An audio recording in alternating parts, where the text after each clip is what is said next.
that the word of God be preached unto His people of Bosnia. Glory to God. Ang mensahe po ngayong gabi ay pinamamagatang may katapusan ang sanlibutan. I would like to ask Pastor Yuling to pray for the word of the Lord.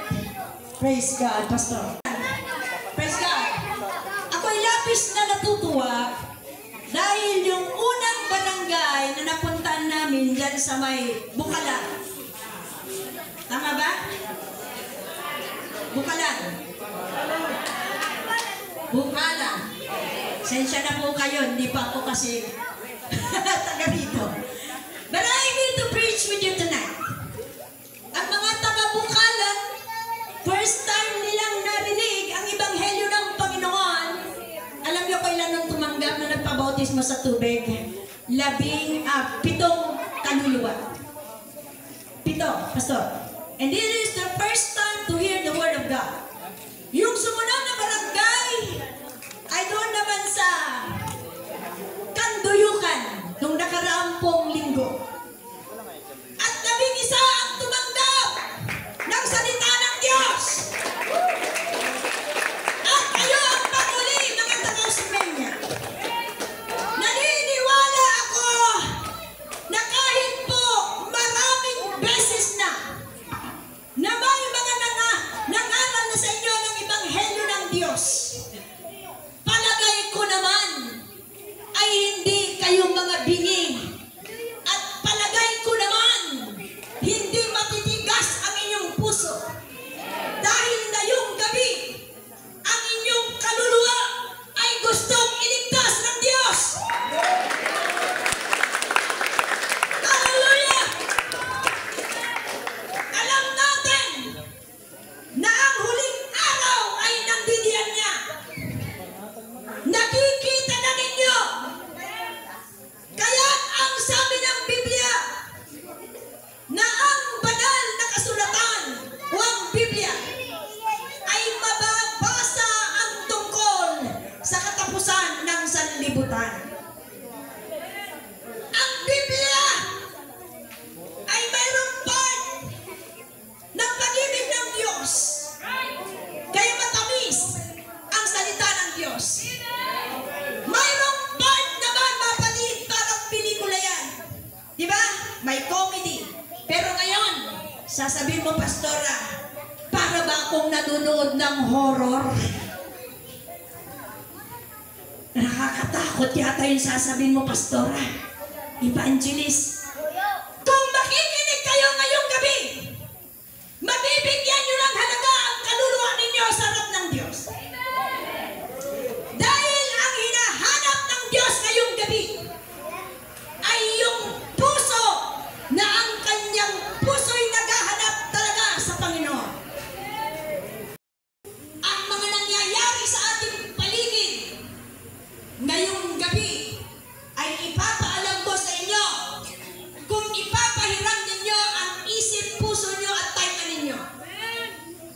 Dahil ngayong gabi, mga kaibigan at mga kapatid, sa inaabot ng mikroponong ito, maging ang ating mga kapitbahay na nasa paligid, gustong sabihin ng Diyos sa inyo na kayo'y mahal niya. At ayaw ng Panginoon na kayo ay maiwan na o ma-imperno kung dumating ang panahon ng paghahatol ng Diyos. Nadala ng Panginoon ang isang evangelist para sabihin sa inyo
Sumobra naman ang ulan.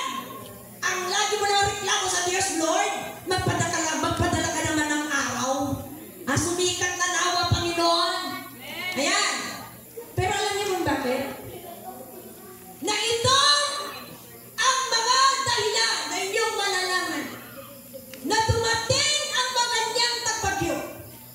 Bakit pinahintulot ng Diyos na ang mga ganyang bagay ay mangyari? Alam niyo mga kapatid, dahil ang tao'y nakakalimot ng tumawag sa Diyos. Tama mali? Kailan mo ba tinatawagan ng Diyos? Ha? Amen? May kantang ano eh. Tinatawagan lang kita kapag kailangan kita. Ha? Pero pag hindi kita kailangan, pinabaliwala kita. Nung panahon walang dilubyo, ang mga tao disko-disko. Nang matapos mga kapatid, ang disko kinabukasan, dumating ang dilubyo naglindol. Ang mga tao napuntahan sa simbahan at sila ngayon ay nag-Diyos-ko. Totoo ba sinasabi ko? Amen. Masakit, pero totoo. Tama na yung masakit. Masaktan ka na ngayon kaysa doon sa impyerno, mas masaktan ka ron. Pagkatapos na naman na ng Diyos ko, nakalimutan ulit si Lord. Kaya nag-disco-disco na naman. Ang tao ay sadyang marupok. Ang tao'y marupok, kay daling lumima. Sa Diyos na ang lahat siyang may tulong. Aba, malupok ka talaga ang tao, may karupukan. Maalala mo lang ang Diyos sa panahon, mga kapatid, ng mga dilubyong dumating sa buhay mo. Amen! Nawa naman, mayroon kang pagsubok o wala, matuto ka't kumilala at lumapit sa Diyos na buhay. Pero gusto kong sabihin ngayong gabi, kung dumating ng mapanahon ganyan, kung ligtas ang iyong kaluluwa, mamatay man ang katawan na to, may pupuntahan ang kalag mo. Amen. Saan mo gugugunin ang buhay mo? Sa puro pasakap sa mundo ito, walang mangyayari sa'yo. Ipaghanda mo ang kalag mo. Dahil isang araw kung dumating ang kamatayan sa'yo, ang tanong ko sa'yo, handa ka na ba? Saan mo gugugulin ang buhay mong walang hanggan? May mga tao na hindi sila naniniwala sa buhay na walang hanggan, nakakalungkot sila. Karamihan niyan ay mga mayayamang bansa. Kinukutya nila ang Diyos. Sinasabi nila na ang Diyos daw ay myth. Isa lamang siyang fantasy. Ha? Lalo na mga bansang hindi nila kinikilala ang Panginoon. Kaya ang Diyos nagpapadala ng dilubyo sa kanila. Kailan lang, ayon sa isang babaeng celebrity, ang sabi niya, pinagtawanan ang ating Panginoong Hesus. Nang sabi niya, ni ang bansang ito ay hindi naniniwala sa Diyos. Pagkaraan ng 2 araw, nagpadala ang Diyos ng dilubyo. Kumidlat, nagkaroon ng kulay blue, mga kapatid na apoy, at nilamon ang buong lugar ng mga mayayaman sa Hollywood. Mayroong mga mayayaman, mga artista, ang dami mga gold, mga kayamanan nila, mga kapatid. Walang saysay pag tinupok ng Lord ang iyong kabuhayan. Amen! Matakawang ka na, huwag ka lang masunugan. Tanong ko sa inyo, paghihinayangan ba ng Diyos ang tao kung matigas ang ulo niya? Nangihinayang ba siya sa'yo kung ayaw mo? Hindi naninilit ang Diyos!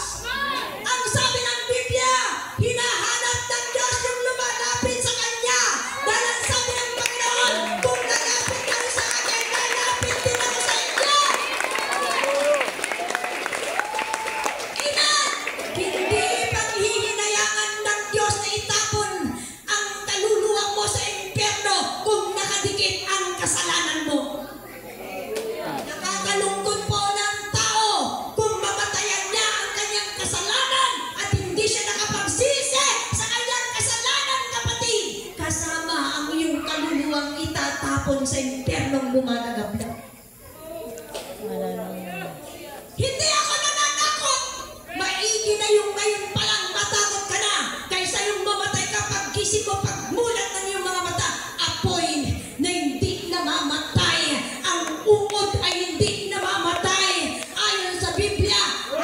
Napasok